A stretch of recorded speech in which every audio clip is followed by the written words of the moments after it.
ကျွန်တော်လူသားတွေခက်တွေကြာကြီးဖြတ်တန်းခဲ့ကြတယ်ဗျကြောက်ခက်ကြေးခက်တန်ခက်စရှိသဖြင့်ပေါ့အဲ့နောက်မှာဒီကျွန်တော်ကမ္ဘာသမိုင်းကိုအများကြီးပြောင်းလဲပြနိုင်တဲ့အချိုးကိုကြီးတစ်ခုဖြစ်တဲ့စက်မှုတော်လှန်ရေးလိုမျိုးအရာတွေပေါ်ပေါက်လာတယ်ဆိုတော့ကမ္ဘာသမိုင်းဆိုတာကဖြည်းဖြည်းချင်းတိုးတက်လာခဲ့တဲ့ငင်းပြောင်ကြီးတစ်ကြောင်းလိုမျိုးပဲလို့ကျွန်တော်လူတွေကထင်ခဲ့ကြတယ်ဗျဒါပေမဲ့အဲ့ထင်မြင်ချက်ကြီးတစ်ခုလုံးကမှားယွင်းနေတယ်ဆိုတော့ကျွန်တော်ဘယ်သူမှသတိမထားမိခဲ့ကြဘူးလွန်ခဲ့တဲ့နှစ်ပေါင်းထောင်နဲ့ချီတဲ့အချိန်ကာလတွေအတွင်းမှာကျွန်တော်လက်ရှိပိုင်ဆိုင်ထားတဲ့နည်းပညာတွေကိုစိန်ခေါ်နိုင်လောက်တဲ့အထိကိုပို့ပြီးတော့ကောင်းတယ်ပို့ပြီးတသက်ရရှိတဲ့နည်းပညာတွေပေါ်ခဲ့ဘူးခဲ့ဗျဒီအကြောင်းအရာရဲ့အဖြေကိုရှာဖို့အတွက်ကျွန်တော်တို့က1900ပြည့်နှစ်ဒီ Asian ပင်လယ်ပြင်အတွင်းမှာရှိတဲ့ Antarctica ဆိုတဲ့ကျွန်းငယ်လေးစီကိုကျွန်တော်ပြန်ပြီးတော့သွားရမယ်ကိစ္စတွေကအဲ့ကျွန်းငယ်လေးရဲ့ဒီရေအောက်မီတာ45မီတာအကွာအဝေးမှာဖြစ်ခဲ့တာအဲ့ဒီအချိန်ကအသက်မွေးဝမ်းကြောင်းဖြစ်ပင်လယ်ရေမော်တွေကိုရှာဖွေတဲ့ရင်ကုန်သမားတွေဂရိကမ်းလွန်ပင်လယ်ပြင်မှာရှိရဗျအဲ့ဒီမှာဒီရင်ကုန်သမားအုပ်စုတစုကမုန်တိုင်းခိုရင်းနဲ့အဲ့ရေအောက်ကျမ်းပြင်မှာဒီအပြက်စီးပုံကြီးတစ်ခုကိုသူတို့ကစပြီးတော့တွေ့တယ်အစပိုင်းမှာသူတို့ကဒီအပြက်စီးပုံကြီးကရောမခက်ကနစ်မြုပ်သွားတဲ့စစ်သမောကြီးတစ်စီးလို့သူတို့တွေ့ခဲ့ကြတယ်ပြီးတဲ့နောက်မှာအဲ့သမောပြက်ကြီးစီကနေပြီးတော့အယောင်တွေတောက်ပနေတဲ့ကျေးဝါရုပ်ထုကြီးတွေကိုသူတို့စပြီးတော့သတိထားမိကြတယ်ဗျဒါပေမဲ့တကယ်အရေးပါတဲ့အရာကအဲ့ဒီရုပ်ထုပြက်ကြီးတွေရဲ့ဘေးမှာရှိတဲ့တဏ္ဍာကြောက်တန်းတွေကြားထဲမှာရင်းကြီးတွေတက်နေတဲ့မထင်မရှားကျေးဝါတုံးလေးတစ်တုံးပါတက်တာသေးသေးလေးတစ်လုံးရွယ်စားပဲရှိတဲ့အဲ့ဒီကျေးဝါတုံးအဲ့ကျေးဝါတုံးကဘယ်ဒီတစ်ခုပါအဲ့ကျေးဝါတုံးကပဲသမိုင်းပညာရှင်တွေနဲ့သိပ္ပံပညာရှင်တွေကိုအငင်းခုန်တွေဖြစ်လာစေမဲ့အဓိကအရာတစ်ခုပါဒါကကျွန်တော်အားလုံးမျှော်လင့်မထားတဲ့သမိုင်းဝင်ဘေးဒီကြီးတစ်ခုရဲ့အစပဲရှိသေးရဲ့ဗျဒီရှေးဟောင်းဂရီမျိုးပြနိုင်ငံတွေရဲ့အတွေးခေါ်တွေပြီးတဲ့နောက်သင်္ချာဘာသာရဲ့ကျွမ်းကျင်မှုတွေနဲ့ဒီစက်မှုဗေဒနည်းပညာတိုးတက်ဖွံ့ဖြိုးမှုတွေကကျွန်တော်တို့သမိုင်းစာအုပ်တွေထဲမှာသင်ယူခဲ့ရတာထက်ကိုနှစ်ပေါင်းထောင်နဲ့ချီပြီးတော့ကိုရှေ့ရောက်နေခဲ့တာပါဂရီတွေကစက်မှုနည်းပညာနဲ့ဒီသင်္ချာဘာသာရပ်တွေဆိုင်ရာမှာတော်တော်ကိုအစွမ်းစားရှိခဲ့ကြတာပေါ့ဆိုတော့ဒီနေ့ဗီဒီယိုမှာတော့လွန်ခဲ့တဲ့နှစ်ပေါင်း2000ကျော်ကဂရီလူမျိုးတွေတီထွင်ဖန်တီးအသုံးပြုခဲ့တဲ့ခေတ်လွန်နည်းပညာတွေအကြောင်းကိုကျွန်တော်အသေးစိတ်တင်ဆက်ပေးသွားမှာပဲဖြစ်ပါတယ်အားလုံးပဲမင်္ဂလာပါ Listen and Think ကနေကြိုဆိုပါရစေကျွန်တော်လင်းအောင်ပါလွန်ခဲ့တဲ့နှစ်ပေါင်း2100ကျော်ဒီ BC 100စုအချိန်ကာလပေါ့အဲ့ဒီအချိန်ကာလမှာကမ္ဘာရဲ့ပထမဆုံးသောကွန်ပျူတာပေါ်ခဲ့တယ်လို့ပြောရင် brother ယုံလားတော့မသိဘူးဗျကျွန်တော်တို့လူအများစုကဒီကွန်ပျူတာဆိုတဲ့အရာကို20ရာစုရဲ့အလယ်ပိုင်းလောက်ကြာမှစတင်ပေါ်ပေါက်ခဲ့ရလို့ကျွန်တော်တို့သိခဲ့ကြတာဗျဒါပေမဲ့1900နဲ့မှတစ်ခုနှစ်မှာဂရိရင်ကုန်သမားတအုပ်ဖြစ်တဲ့ဒီ Captain Dimitrios Elpras လို့ခေါ်တဲ့လူသူနဲ့သူ့ရဲ့ရင်ကုန်အဖွဲ့ကဒီ Antarctica ကျွန်းအနီးမှာရှိတဲ့ရေအောက်ဒီ45မီတာအကွာကိုသူတို့ရောက်ခဲ့ကြတယ်ပေါ့အဲ့ဒီမှာဒီရောမခက်သမောပြက်ကြီးတစ်ခုကိုသူတို့ကတွေ့တယ်အဲ့သမောပြက်ကြီးထဲမှာကျေးဝါတုံးသေးသေးလေးတစ်တုံးကိုသူတို့ဆယ်ယူရရှိခဲ့ကြတယ်ပေါ့အဲ့ဒီလိုမျိုးဆယ်ယူရရှိခဲ့တဲ့ကျေးဝါတုံးသေးသေးလေးကပဲကျွန်တော်တို့ကမ္ဘာသမိုင်းတစ်ခုလုံးမှာကျွန်တော်တို့ထင်မြင်တဲ့အတွေးမြင်တွေကိုပြောင်းလဲပေးနိုင်ခဲ့တာဗျအစပိုင်းမှာတော့ဒါကရိုးရိုးဒီရုပ်ထုအပျက်စီးတစ်ခုလိုပဲသူတို့ကထင်ခဲ့ကြတာဒါပေမဲ့1900နဲ့မှ2ခုနှစ်မှာဒီရှေးဟောင်းသုတေသနပညာရှင်ဒီ Valerio Stale လို့ခေါ်တဲ့လူအဲ့လူကအဲ့ကြောက်တုံးကြီးလိုဖြစ်နေတဲ့ကျေးဝါတုံးကြီးကိုကြည့်တယ်ပေါ့အဲ့ကျေးဝါတုံးကြီးကွဲသွားတဲ့အချိန်မှာအတွင်းထဲကနေပြီးတော့ဒီကျေးဝါဆက်သွားတွေပေါ်လာတာကိုသူကစပြီးတော့သတိပြုမိခဲ့တယ်ဗျ Brown Skier တွေပေါ့ဒါကကျွန်တော်တို့ကမ္ဘာသမိုင်းပညာရှင်တွေကိုအငင်းခုန်ဖြစ်စေခဲ့တဲ့အရာတစ်ခုပါ။ဘာဖြစ်လို့လဲဆိုတော့18ရာစုအချိန်ကာလအထိပေါ့ဒီကမ္ဘာပေါ်မှာဒီလိုမျိုးအနှုတ်စိတ်ပြီးတော့တသမဂိမ်းတွေကိုပါတွက်ချက်နိုင်တဲ့အရန်သိငယ်တဲ့ကဏ္ဍတွေကိုပါတွက်ချက်နိုင်တဲ့ဂီယာစနစ်မျိုးဆက်သွားစနစ်မျိုးဘယ်တော့မှဘယ်ခေတ်ကမှမပေါ်ပေါက်ခဲ့ဘူးလို့တို့ကမ္ဘာသမိုင်းမှာမှတ်တမ်းတင်ထားရဗျ။နှစ်ပေါင်း90ကျော်တိုင်အောင်အဲ့ဒီဆက်ရန်များကြီးရဲ့လျှို့ဝှက်ချက်ကိုဘယ်သူမှလည်းမဖော်ထုတ်နိုင်ခဲ့ဘူးပေါ့။အဲ့လိုနဲ့အပြောင်းလဲဖြစ်လာခဲ့တယ်။အဲ့ဒီအပြောင်းလဲကတော့ဒီ20ရာစုအကုန်နဲ့21ရာစုအစပိုင်းအချိန်ကာလပေါ့။အဲ့မှာ nuclear radiography နဲ့ဒီအဆင့်မြင့် 3D micro CT X-ray scan နည်းပညာတွေကိုအသုံးပြုလာနိုင်ပြီ။အဲ့ဒီပညာတွေကိုအသုံးပြုပြီးတော့အဲ့ကျေးဝါတုံးကြီးကိုသူတို့က analysis လုပ်ကြည့်တယ်ပေါ့ဒီသူတို့အဲ့ကျေးဝါတုံးကြီးကိုစမ်းသပ်ကြရတယ်ပေါ့။အဲ့မှာဒီ X-ray ရိုက်ချက်တွေအောက်မှာဒီကျေးဝါတုံးကြီးအတွင်းပိုင်းကိုသူတို့မြင်ခဲ့ကြရတယ်။အဲ့လိုမြင်လိုက်တဲ့အချိန်မှာတော့အံ့ဩစရာကောင်းတဲ့အရာတွေကိုသူတို့တွေ့ခဲ့ကြတယ်။သူတို့ဘာတွေတွေ့ခဲ့ကြလဲဆိုတော့အဲ့ဒီတက်တာသေးသေးလေးထဲမှာအထူးဒီ 0.6 mm လောက်ပဲရှိတဲ့ကျေးဝါဆက်သွားပေါင်း30ကျော်ရှိတယ်ပေါ့30ကျော်လောက်ကိုသူတို့တွေ့ခဲ့ရတာပြီးတော့အဲ့ဒါတွေအကုန်လုံးကသူတို့လက်နဲ့လုပ်ထားတာဗျအဲ့ဒီဆက်သွား30ကျော်ကတစ်ခုနဲ့တစ်ခုလည်းအချိုးကျကျချိတ်ဆက်ထားတာကိုသူတို့တွေ့ခဲ့ကြရတယ်အဲ့ဆက်ရန်များကြီးကို Antarctica mechanism လို့သူတို့အမည်ပေးခဲ့ကြတယ်ဒါကကျွန်တော်တို့ကမ္ဘာရဲ့ပထမဦးဆုံးသော analog computer တစ်ခုဖြစ်ကြောင်းလည်းသူတို့အတည်ပြုနိုင်ခဲ့တယ်ဗျသူ့ရဲ့အလုပ်လုပ်ပုံကလည်းစိတ်ဝင်စားဖို့ကောင်းတယ်ဗျဒီဆက်ရန်များရဲ့ဘေးဘက်ကလက်ကင်ဘိန်းလေးကိုလှည့်ပေးလိုက်တာနဲ့အဲ့ဒီတစ်တာရဲ့အရှိတ်ဘက်နဲ့အနောက်ဘက်ဒီဒိုင်ခွက်တွေရှိတယ်ပေါ့အဲ့ဒိုင်ခွက်တွေပေါ်မှာရှိတဲ့လက်တံတွေအများကြီးကဒီတပြိုင်နက်တည်းအလိုလျောက်သူ့အတူရွေရှားသွားတာဗျအဲ့လက်တံတွေကဒီနေရီလတွေပြီးတဲ့နောက်ဒီကောင်းကင်မှာရှိတဲ့နက္ခတ္တရာတွေရဲ့လမ်းကြောင်းတွေရွေရှားမှုတွေပြီးတဲ့နောက်ဒီလရဲ့ပုံစံပြောင်းလဲမှု moon phases တွေပြီး ပြီးတဲ့နောက်ဒီ Johannes Kepler နဲ့ Galileo တို့မတိုင်ခင်ဒီနှစ်ပေါင်း1900ခန့်တည်းကဒီ Mercury တို့ Venus တို့ဒီ Mars တို့ Jupiter ပြီးတဲ့နောက် Saturn အစရှိသဖြင့်နေအဖွဲ့အစည်းထဲမှာရှိတဲ့ဒီဂျိုတွေပေါ့အဲ့ဂျိုတွေရဲ့သွာလာလှုပ်ရှားမှုတွေပြီးတဲ့နောက်နေချက်လာချက်မဲ့ချိန်တွေနဲ့ဒီရက်စွဲတွေကိုအတိအကျဒီအရာလေးကတွက်ချက်ပြသပေးနိုင်ခဲ့တာပါဒါမှမကသေးဘူးပေါ့အဲ့ဆယ်ရန်များထဲမှာဒီ Saros cycle လို့ခေါ်တဲ့223လကြာမြင့်တဲ့ဒီနေချက်ချင်းလာချက်ချင်းတန်တရားဆောင်းဝန်းကိုတွက်ချက်တဲ့ဆက်သွားတွေလည်းပါတယ်ပြီးတဲ့နောက်အဲ့ဒီခေတ်ကာလ၄နှစ်တစ်ချိန်ကျင်းပခဲ့ကြတဲ့ဒီ Olympic ပြိုင်ပွဲကြီးကျင်းပမဲ့ရက်စွဲတွေကိုညွှန်ပြရတဲ့ဒီသိငယ်တဲ့ထိုင်ခွက်လေးတွေအောင်မှာပါဝင်တယ်ပေါ့ဆိုတော့အဲ့ဆယ်ရန်များကိုဖန်တီးခဲ့တဲ့လူက Archimedes ဒါမှမဟုတ် Posidonius တို့တွေကတရားရောက်ဖြစ်နိုင်တယ်လို့လည်းသမိုင်းပညာရှင်တွေကယူဆထားကြတယ်ဗျgeometry ပညာနဲ့ဒီလိုမျိုးသင်္ချာပိုင်းဆိုင်ရာညီမျှခြင်းတွေကိုဒီ computer algorithm ပုံစံလိုမျိုးတတ်ထုဆက်သွားတွေဖြစ်ပြောင်းလဲပြလိုက်တဲ့အဲ့ဒီပညာကအရန်ကိုခေတ်လွန်ဤပညာတစ်ခုလို့ကျွန်တော်တို့သတ်မှတ်လို့ရပါတယ်သူခေတ်အခါတော့ကတော်တော်လေးကိုခေတ်ရှည်ပြေးခဲ့ရလို့ကျွန်တော်တို့ဆိုနိုင်ပါတယ်တကယ်လို့ပေါ့ဒီ analog computer ကပင်လယ်ရေအောက်မှာပျောက်ကွယ်မသွားခဲ့ပဲနဲ့နောက်ထပ်မျိုးဆက်တွေကိုလက်ဆင့်ကမ်းနိုင်ခဲ့မယ်ဆိုရင်တော့ကျွန်တော်တို့ကမ္ဘာကြီးရဲ့စက်မှုတော်လှန်ရေးက18ရာစုမှာဖြစ်တာမဟုတ်ပဲနဲ့လွန်ခဲ့တဲ့နှစ်ပေါင်း2000ကျော်ရဲ့ဖြစ်ကောင်းဖြစ်နိုင်ခဲ့တာပေါ့ဒါကဒီရှေးဟောင်း Greek တွေပိုင်ဆိုင်တဲ့ပထမဆုံးခေတ်လွန် analog computer တစ်လုံးလို့ကျွန်တော်တို့သတ်မှတ်နိုင်ပါတယ်ဒါကပထမဆုံးနည်းပညာတစ်ခုပါရှေးဟောင်းစစ်ပွဲသမိုင်းတွေမှာသိပ္ပံပညာကစစ်တီတော်ထောင်ပေါင်းများစွာရဲ့ဒီဓာတ်တွေလန့်တွေထပ်ပို့ပြီးတော့ကြောက်စရာကောင်းကြောင်းသက်သေပြခဲ့တဲ့အခိုက်အတန့်တစ်ခုရှိပါတယ်ဗျ။ BC 212မှ4ခုနှစ်ဒီဒုတိယဖွနစ်စစ်ပွဲပေါ့ Second Punic War လို့ခေါ်တယ်။အဲ့ဒီစစ်ပွဲအတွင်းမှာဒီရောမရဲ့စစ်သေနာပတိချုပ်က Marcus Claudius Marcellus သူဦးဆောင်ခဲ့တဲ့အေယာမစစ်သမောတပ်မကြီးကဒီ Sicily ကျွန်းပေါ်မှာရှိတဲ့ Syracuse မြို့တော်ကိုသိမ်းပိုက်ဖို့အတွက်ပင်လယ်ပြင်ကနေပြီးတော့ချင်းကပ်လာခဲ့ကြတယ်ဗျ။ရောမစစ်တပ်ကအဲ့ဒီအချိန်ကကမ္ဘာပေါ်မှာအင်အားကြီးဆုံးစစ်တပ်တစ်ခုဖြစ်တာကိုကျွန်တော်တို့အားလုံးသိရဲ။ Syracuse မြို့ကိုလည်းသူတို့ကရပ်ပိုင်းအတွင်းလွယ်လွယ်ကူကူရလိမ့်မယ်လို့ပဲသူတို့ထင်ခဲ့ကြတာပေါ့။ဒါပေမဲ့ဒီရောမစစ်သူကြီးတွေထက်မတွက်ခဲ့မိတဲ့အချက်တစ်ခုရှိတယ်အဲ့ဒီအချိန်တော့အဲ့ဒါဘာလဲဆိုတော့ဒီ Syracuse မြို့အတွင်းမှာ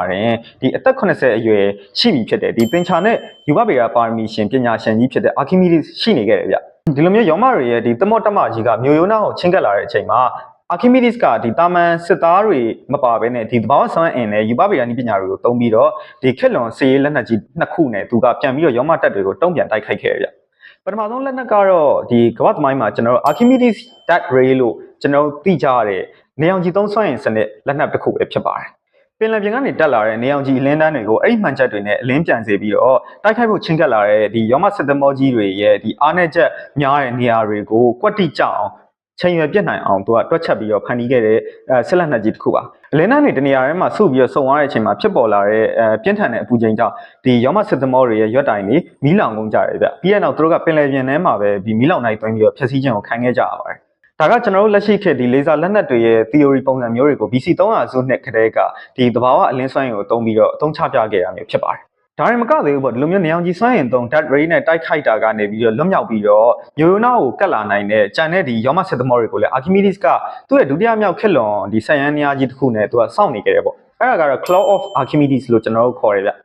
ဒါကမြို့ရိုးအတွင်းဘက်ကနေပြီးတော့ဒီ mountain စနစ်တွေပြီးတဲ့နောက်ဒီဆက်သီးတွေပေါ့ police တွေနဲ့ဒီတမ်မဏိချိတ်ကြီးတွေကိုချိတ်ထားတဲ့အရန်ကြီးတဲ့ဒီဝင်ချီဆက် grain တွေပေါ့ရောမစစ်သမောတွေမြို့ရိုးအောက်ကိုရောက်လာပြီဆိုတာနဲ့အဲ့ဒီတမ်မဏိလက်တံကြီးတွေကိုအောက်ကိုသူကရှော့ချလိုက်တယ်ပြီးတဲ့နောက်အဲ့ဒီရောမစစ်သမောတွေရဲ့ဒီဥပိုင်းသမောဥပိုင်းဒါမှမဟုတ်သမော1ပိုင်းပိုင်းကိုသူတို့ကချိတ်ယူလိုက်ကြတယ်ဗျအဲ့ဒီနောက်မှာဒီမြို့ရိုးအတွင်းမှာရှိတဲ့ဒီဆက်သွားတွေကိုသူတို့ကလှည့်လိုက်တဲ့အချိန်မှာတော့ဒီတန်ချိန်ပေါင်းအမြောက်အများလေးတဲ့ရောမစစ်သမောကြီးတွေကပင်လယ်ထဲကနေပြီးတော့အထက်ကိုသူတို့ကပါလာတယ်ဗျငါးများချိတ်နဲ့ငါးမြားလိုက်လို့မျိုးပါလာကြတယ်ပြီးတဲ့နောက်မှာ Archimedes ကအဲ့ဒီတမ်မဏိချိတ်ကိုရုတ်တရက်ပြန်ပြီးတော့ဖြုတ်ချလိုက်တဲ့အချိန်မှာဒီရောမစစ်သမောကြီးတွေကဒီပင်လယ်ပြင်မှာရှိတဲ့ကမ်းပါးတွေကြောက်ဆောင်တွေပေါ်ကိုပြင်းပြင်းထန်ထန်ကျပြီးတော့အဲ့မှာသူတို့ကပျက်စီးကုန်ကြတယ်ဗျရောမစစ်သူကြီး Marcellus ကအဲ့ဒီဆယ်ရန်များကြီးတွေကိုကြည့်ပြီးတော့ဒီ Archimedes ဆိုတဲ့ဒီ geometry ဘလူးကြီးတစ်ကောင်ကသူတို့ရဲ့သမောတွေကိုရေထဲကနေမှပြီးတော့ကစားစရာလိုမျိုးရိုက်ခွဲနေတယ်လို့မှတ်တမ်းတင်ခဲ့ပူပါတယ်ဗျဒီလိုမျိုးစက်မှုပညာနဲ့ယူပဗေဒဆိုင်ရာနည်းပညာတွေအကြောင်းဒီ Syracuse မြို့ကဒီရောမစစ်တပ်ကြီးရဲ့ပိတ်ဆို့တိုက်ခိုက်မှုကိုနှစ်နီးပါးတိုင်အောင်ကြံ့ကြံ့ခံနိုင်ခဲ့ရဖြစ်ပါတယ်ဒီလိုမျိုး Archimedes သုံးစွဲခဲ့တဲ့ mountain စနစ်တွေပြီးတော့နောက်အလင်းပြန်နည်းပညာနဲ့ဒီစက်မှုဗေဒဆိုင်ရာအချိုးအစားတွက်ချက်မှုတွေကဒီခေတ်လွန်စီးရေးနည်းပညာတွေဖြစ်ရှေးဟောင်းစစ်သမိုင်းမှာယနေ့ထိတိုင်အောင်သမိုင်းဝင်ကျန်ရစ်နေခဲ့ပါတော့ဗျကျွန်တော်တို့ရဲ့ကမ္ဘာသမိုင်းစာအုပ်တွေထဲမှာယင်းနှင်းငွေစွမ်းအင်သုံးစက်ပစ္စည်းတွေပြီးတော့နောက်စက်မှုတော်လှန်ရေးအစရှိသဖြင့်ဒီဖြစ်ရပ်တွေကဒီ18ရာစုနှစ် James Watt နဲ့ Thomas Newcomen တို့ရဲ့လက်ထက်ကြမှာစတင်ခဲ့တာလို့ရေးသားခဲ့ကြရဗျဒါပေမဲ့အဲ့ဒီစက်မှုတော်လှန်ရေးကြီးက18ရာစုခေတ်ကာလမဟုတ်ပဲနဲ့လွန်ခဲ့တဲ့နှစ်ပေါင်း1900အချိန်ကာလကတည်းကစပြီးတော့ဖြစ်နေခဲ့ပြီဗျ အဲ့ဒီ100စုအချိန်ကာလပေါ့ဒီ Egypt ပြည်ရဲ့ Alexandria မြို့တော်မှာပညာသင်ကြားခဲ့တဲ့ဒီ Greek လူမျိုးသင်္ချာနဲ့ဒီစက်မှုပညာရှင်ဒီ Hero of Alexandria သူကကမ္ဘာပထမအဆုံးသောရေနုငွေ engine ကိုအောင်မြင်စွာတီထွင်ဖန်တီးနိုင်ခဲ့ပါတယ်ဗျအဲ့ရန်ရားကြီးကိုဒီ Heroes engine လို့ခေါ်ဆိုခဲ့ကြတယ်ဗျသူ့ရဲ့တိဆောက်ပုံကရိုးရိုးရှင်းရှင်းရှိတယ်ဒါပေမဲ့ခက်လွန်တယ်ခက်ဆန်တယ်ပေါ့နီးပညာခက်ရှိပြေးတယ်ပေါ့အဲ့ပစ္စည်းကဘယ်လိုမျိုးပုံစံလဲဆိုတော့ဗျာသူကအောက်မှာရေဖြည့်ထားတဲ့ကြေးဝါမီးဖို့အိုးကြီးတစ်ခုရှိတယ်ပြီးတဲ့နောက်သူ့အပေါ်မှာဒီအတန်နှစ်တန်နဲ့ချိတ်ထားတဲ့သူကလောလလလှည့်ပတ်လို့ရတဲ့ကြေးဝါလုံးကြီးတစ်လုံးပါတယ်အဲ့ကြေးဝါလုံးရဲ့စန့်ကျင်ဘက်အစွန်းနှစ်ဖက်စီမှာကွင်းညွတ်နေတဲ့ဒီပြုံကောင်းသေးသေးလေး nozzle လေးနှစ်ခုကိုသူကတတ်ထားတယ်ဗျဒီအောက်ခြေမီးဘိုကနေရေတွေကိုသူကအပူပေးလိုက်တယ်အဲ့ဒီရေတွေစူပွက်လာတဲ့အချိန်မှာဒီအရန်ပူတဲ့ရေနွေးငွေတွေကအဲ့ဒီအတန်လေးတွေကနေတစ်ဆင့်ဒီကြေးဝါလုံးကြီးအတွင်းထဲကိုသူကစီးဝင်သွားတယ်ပြီးတဲ့နောက်ဘေးမှာရှိတဲ့ပြုံကောင်းလေးနှစ်ခုစီကိုအချိန်ဟုန်ပြင်းပြင်းနဲ့ရောက်သွားပြီးတော့အပြင်ကိုလည်းသူကအချိန်ပြင်းပြင်းနဲ့ပန်းထွက်လာတယ်ဗျအဲ့ရေနွေးငွေရဲ့တွန်းအားကြောင့်ဒီကြေးဝါလုံးကြီးကတစ်စက္ကန့်ကိုအချိန်ပေါင်းအမြောက်အများသူကအရန်မြန်တဲ့အချိန်ဟုန်နဲ့စပြီးတော့လဲပတ်တော်တယ်ဗျဆိုတော့ဒါကနျူတန်ရဲ့ဒီတတိယယူပဗေဒနည်းမှာဖြစ်တဲ့ Newton's third law of motion ဖြစ်တဲ့ဒီတက်ရောက်မှုတိုင်းမှာတံပြန်တက်ရောက်မှုရှိသည်ဆိုတဲ့ theory ကိုဒီ Isaac Newton မွေးဖွားမိနှစ်ပေါင်း1600လောက်ခန့်ကဒီစက်မှုပညာနဲ့လက်တွေ့ပြသခဲ့ရပဲဖြစ်ပါတယ်ဒါရင်မကသေးပဲနဲ့ဒီရင်နှွေးငွေရဲ့လေပြားစွမ်းရည်တွေကိုသုံးပြီးတော့ဒီ Temple Automata လို့ခေါ်တဲ့အလိုလျောက်ဆက်ရမ်းများတွေကိုပါဖန်တီးခဲ့ပါသေးတယ်အဲ့ပစ္စည်းကဘယ်လိုလုပ်လဲဆိုတော့ဒီဖျားเจ้าပလင်ပေါ်မှာမီးထွန်းလိုက်တယ်ပေါ့အဲ့မီးထွန်းလိုက်တဲ့အချိန်မှာအပူကြောင့်မလို့အဲ့မီးဘိုထဲမှာရှိတဲ့လေတွေကစပြီးတော့ပြန်ကားလာပြီးတော့ဒီမြေအောက်မှာရှိတဲ့ရေအိုးစီကိုသူကရေတွေကိုစပြီးတော့တွန်းထုတ်လိုက်တယ်ပြီးတဲ့နောက်အဲ့ဒီရေတွေရဲ့အလေးချိန်ကြောင့်ဒီဖူလီကျိုးတွေကရွေ့ရွာပြီးတော့ဒီဖျားเจ้าရဲ့အရန်ကြီးတဲ့တကားအကြီးတွေကိုဒီလိုမျိုးလူအားဆိုင်စရာမလိုဘဲနဲ့အလိုလျောက်အဖွင့်ပိတ်လုပ်နိုင်တာမျိုးဗျဝက်ပြူကြတဲ့လူတွေအတွက်တော့ဒါကနဖျားတွေရဲ့ဖန်ဆင်းမှုတစ်ခုလို့ထင်မှတ်ခဲ့ကြတာပါဒါဆိုရင်တော့ဒီလောက်အံ့ဩဖို့ကောင်းတဲ့ရင်းနှီးငွေနည်းပညာကြီးပေါ်ထွန်းခဲ့ပါလျက်နဲ့ကမ္ဘာစမှုတော်လိုင်းကဘာကြောင့် AD 100စုမှာမစတင်ခဲ့ရလဲလို့ကျွန်တော်မေးစရာရှိပါတယ်အဓိကအကြောင်းရင်းကကြတော့အဲ့ဒီခေတ်ဒီ Greek နဲ့ရောမလူအဖွဲ့အစည်းတွေမှာကျင့်သုံးနေတဲ့ကြေးကျွန်စနစ်ကြောင့်ပဲဖြစ်တယ်လို့ထင်တယ်ဗျအဲ့ဒီခေတ်ကာလမှာဒီအခချင်းငွေပေးစရာမလိုတဲ့ကျွန်တွေတို့မှာအများကြီးရှိတယ်ဗျကြေးကျွန်အလုပ်သားတွေပေါ့အများကြီးရှိတယ်ဆိုတော့ဒီလိုမျိုးဆန်ရမ်းများတွေကိုလှုပ်လှုပ်ခိုင်းဖို့နဲ့ကုန်ထုတ်လုပ်မှုတိုးတက်စေဖို့နေရာမှာကိုတို့ကထွေထွေတွေးနေကြမလို့ဗျတို့မှာရှိတဲ့ဒီကျွန်တွေကိုပဲတို့ကအလုံးမှန်များကိုခိုင်းနေတဲ့အတွက်စက်ပစ္စည်းတွေလည်းများများဆဆတိတ်ပြီးတော့မလို့လို့တို့ကသတ်မှတ်ခဲ့ကြတာပါဒီရင်းနှီးငွေ engine ကြီးကိုလည်းတို့ကဒီစက်ရုံတွေရထားတွေမောင်းနေမှုအတွက်မဟုတ်ပဲနဲ့နန်းတော်တွေဖျားเจ้าတွေမှာပဲထားရှိခဲ့ကြတာပါတို့အလှအနေနဲ့ပေါ့ဒီဆိုင်ခံပစ္စည်းတစ်ခုအနေနဲ့ပေါ့ဒီ robot လို့ခေါ်တဲ့ကျွန်တော်စက်ရုပ်ဆိုတဲ့အသုံးအနှုန်းပြီးတဲ့နောက်လိုလျောက်ရွေချားနိုင်မှုစနစ်တွေ automation စနစ်တွေပေါ့အဲ့စနစ်တွေက20ရာစုနှစ်ဒီ electronic ခေတ်ကြမှာစတင်ပေါ်ပေါက်ခဲ့တာလို့လည်းကျွန်တော်ထင်ခဲ့ကြသေးရဲ့ဗျဒါပေမဲ့ပေါ့ဒီလွန်ခဲ့တဲ့နှစ်ပေါင်း2000ကျော်ကာလဒီ Greek တွေတကိုးထွားခဲ့တဲ့အချိန်ကာလကလေးကဒီလိုမျိုးအလိုလျောက်သူ့အသာသူအလုပ်လုပ်တဲ့ခေတ်လွန်စက်ရုပ်တွေကိုတီထွင်ဖန်တီးနိုင်ခဲ့ကြပြီဗျ